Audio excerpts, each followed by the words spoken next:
Hello everyone, good morning. কেমন আছো সকলে? আশা করি সকলে ভালো আছো। আমি আরও একটা রেসিপি নিয়ে চলে এলাম। আজকে করব কড়াইশুঁটির পরোটা। সেটা প্রথম থেকে সবাই দেখতে থাকো। তো আমি প্রথমে কড়াইশুঁটিটাকে ভালো করে ছাড়িয়ে নিলাম পরিমাণ মতো। এখানে 1 কেজি মতন কড়াইশুঁটি ছিল। তো পরিমাণ মতো আমি কড়াইশুঁটিটাকে ছাড়িয়ে ধুয়ে রেখেছি। তারপর এখানে ওভেনটাকে আমি ধরিয়ে কড়া বসিয়ে দিলাম। বসিয়ে আজকে আমি কড়াইশুঁটির পরোটা অন্য রকমের করব। তো সঙ্গে থেকে দেখতে থাকো। তো এইখানে আমি কড়াইশুঁটিটাকে আগে ভেজে নেব। তো পরিমাণ মতো অল্প সর্ষের তেল দিয়ে একটু হিং আর গোটা জিরে ফোড়ন দিয়ে আমি এখানে পেঁয়াজ কলিটাকে আগে আমি ভেজে নেব হালকা লাল লাল করে। তো পেঁয়াজ কলিটা সব দিয়ে ভেজে নিচ্ছি। আসলে এখানে আমি আজকে ঘুগনির মতন তৈরি করে কড়াইশুঁটির পরোটা তৈরি করব। তো বন্ধুরা, এইখানে আমি পেঁয়াজ কলিটা হালকা ভেজে নেবার পর 2 মিডিয়াম সাইজের কাঁচা লঙ্কা আর একটুকুনি আদা কুচি দিয়ে দিলাম। দিয়ে দেবার পর এখানে কড়াইশুঁটিটাকে আমি দিয়ে ভালো করে হাই ফ্লেমে ভেজে নিচ্ছি।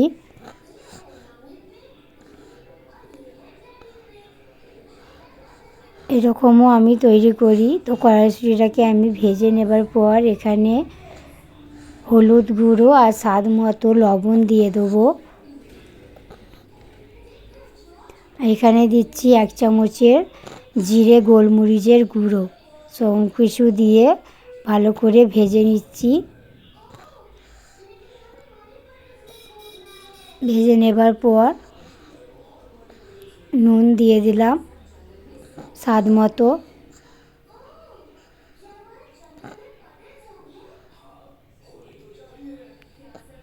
দিয়ে লো মিডিয়ামে রেখে গ্যাসটাকে আমি একটু জল দিয়ে সেদ্ধ করে নেব। তো এইখানে অল্প পরিমাণে জল দিয়ে সেদ্ধ করে নিচ্ছি। এরকমভাবেও পরোটা বানালে ভালো লাগে বেশ স্বাদটা। তো চাপা দিয়ে আমি কড়াইশুঁটিটাকে সেদ্ধ করে নিচ্ছি। দেখো বন্ধুরা, জল আছে অল্প। তো এখানে সেদ্ধ হয়ে এসছে। ওপর থেকে একটু ধনেপাতা কুচি দিয়ে দিলাম। দিয়ে জলটাকে আমি ভালো করে শুকিয়ে নামাবো।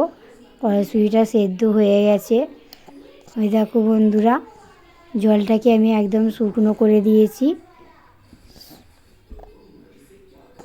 শুকনো করার পর গ্যাসের ফ্লেমটাকে এখানে বন্ধ করে আমি একটা থালায় ঢেলে নিলাম ঠান্ডা হবার জন্যে।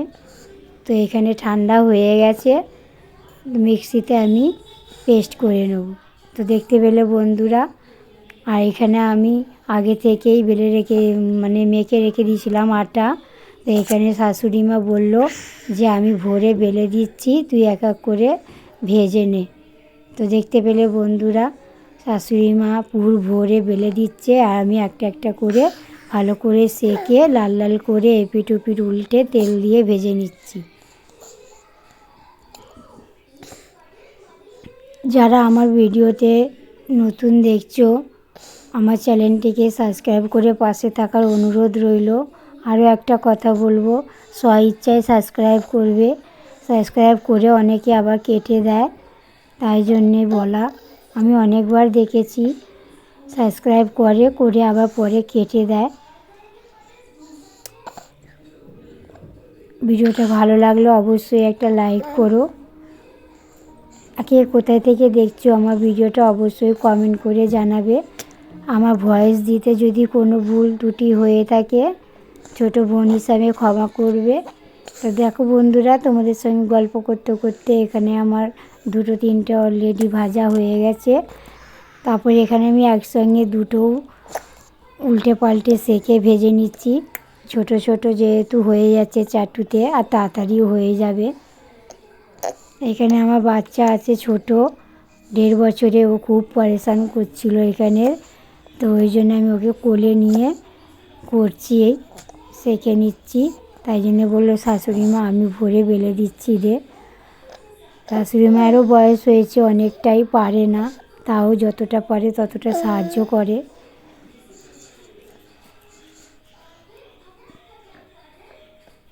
তো আজকে আমাদের সকালের টিফিনে এটা বানিয়েছিলাম। তোমরা সকালের টিফিনে কি করেছিল অবশ্যই কিন্তু জানাবে কমেন্ট করে।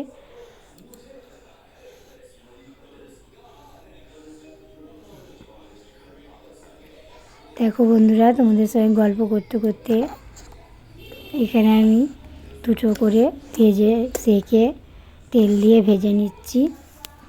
এখানে আমি আটার করেছি আজকে পরোটাটা, বেশ ভালোই লেগেছিল খেতে, আর স্বাদটাও বেশ ভালোই হয়েছিল গরম গরম খেতে।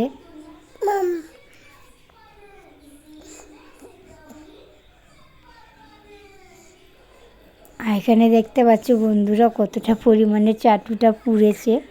এতে করতে চাটুটা অনেকই পুড়ে যায়। দেখতে দেখতে বন্ধুরা একটা বছর কেটে গেল, নতুন বছর আবার চলে এলো। সবাইকে হ্যাপি নিউ ইয়ার জানাচ্ছি, গোটা অল ইউটিউবারকে 2026-এ হ্যাপি নিউ ইয়ার জানালাম সবাইকে। জানি অনেক দিন হয়ে গেছে, আজকে প্রায় 7 তারিখের মতন হয়ে গেছে। তো দেখা হচ্ছে অন্য একটা ভিডিওতে, ততক্ষণে সবাই ভালো থাকো, সুস্থ থাকো।